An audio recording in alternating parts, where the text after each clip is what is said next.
This is going to begin a two-lecture sequence on social psychology, on how we think about ourselves, how we think about other people, how we think about other groups of people.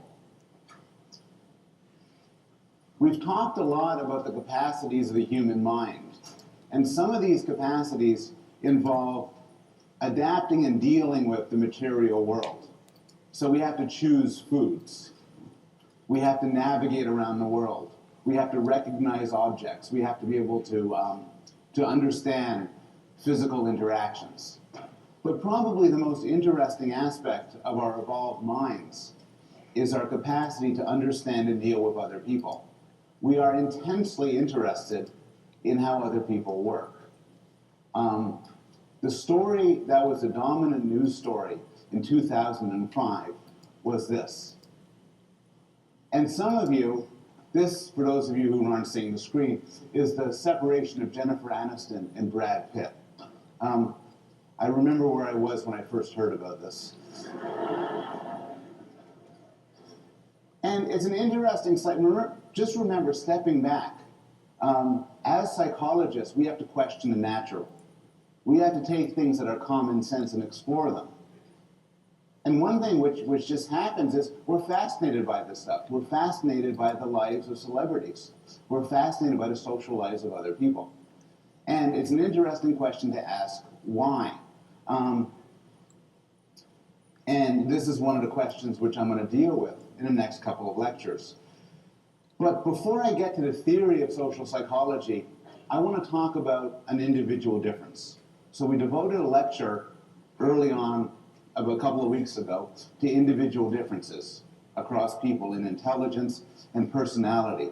I want to talk a little bit about an individual difference in our social natures, and then I want people to do a test that will explore where you stand on a continuum.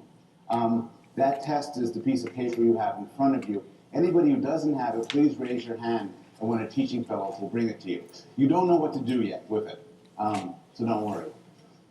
The test was developed actually by Malcolm Gladwell, who's a science writer, in his wonderful book, The Tipping Point.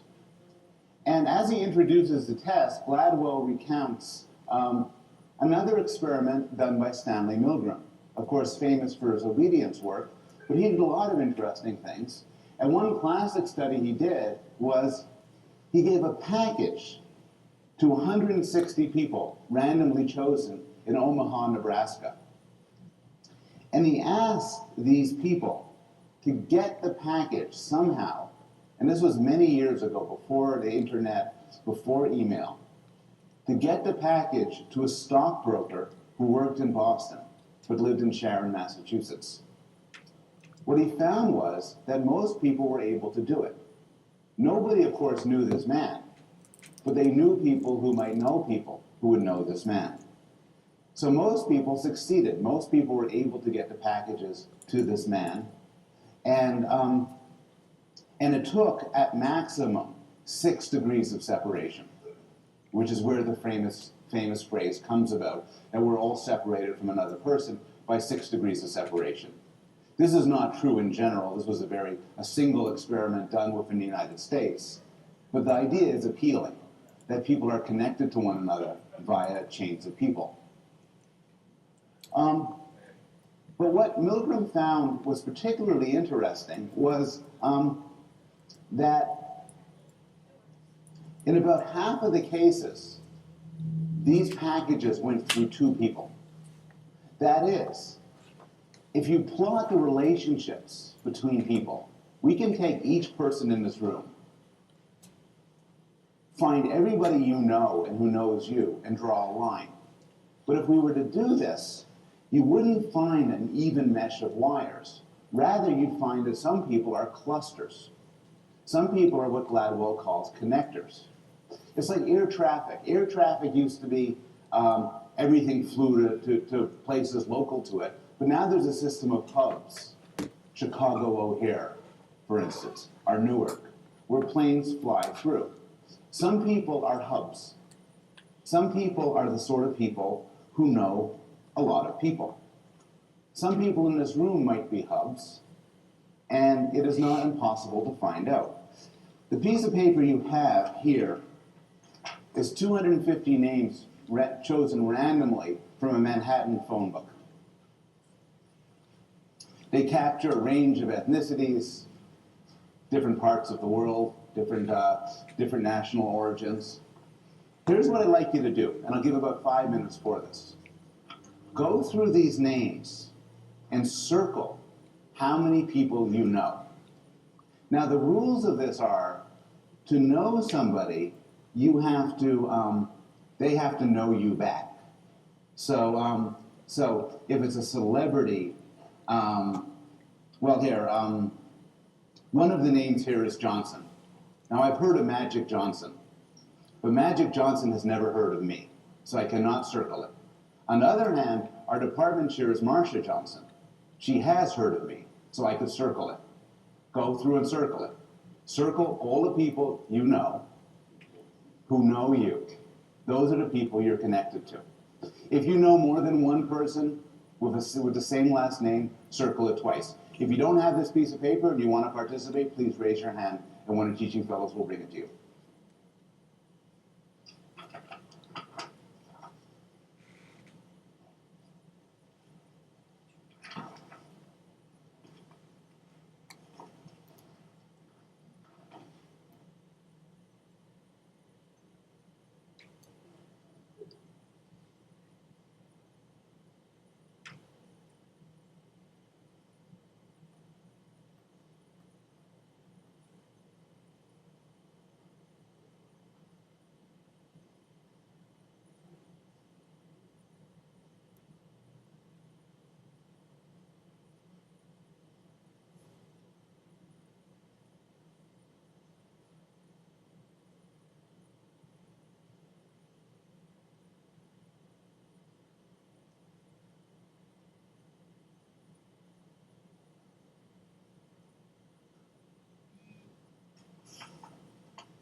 I'm going to talk a little bit more about this while people go through this.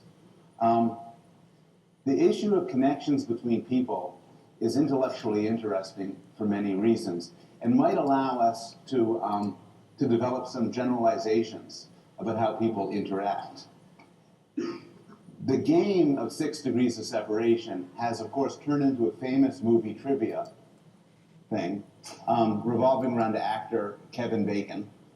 I think chosen just because it rhymes with separation. And the game of 6 Degrees of Kevin Bacon is played by taking any actor and computing how many steps it would take to get to Kevin Bacon. And some computer scientists have developed this. They've gone through each of the 250,000 actors and actresses on the International Movie Database and computed their Bacon number. And the Bacon number is the number of steps it takes for them to get to Kevin Bacon. So for instance, Ed Asner was in the movie JFK with Kevin Bacon. So Ed Asner has a Bacon number of 1. Elvis Presley was in the movie Change of Habit with Ed Asner. And that's his closest connection to Kevin Bacon. So Elvis Presley has a Bacon number of 2. It turns out that if you look at the 250,000 people on the movie database and compute their Bacon number, the average Bacon number is 2.8. That's how many steps your average person is away from Kevin Bacon. You could then, for any actor or actress, compute the most connected one. So the most connected one would be the one for whom the 250,000 are on average the most connected to. And the answer of the most connected actor or actress is reasonably surprising. Does anybody want to guess? I'll start you off with the wrong answer. And this, by the way, can be found on this website. It's not John Wayne. John Wayne has been in many movies, 180 movies, in fact, over 60 years, but he isn't well connected at all, because mostly he was in Westerns. So he saw the same people over and over again. Meryl Streep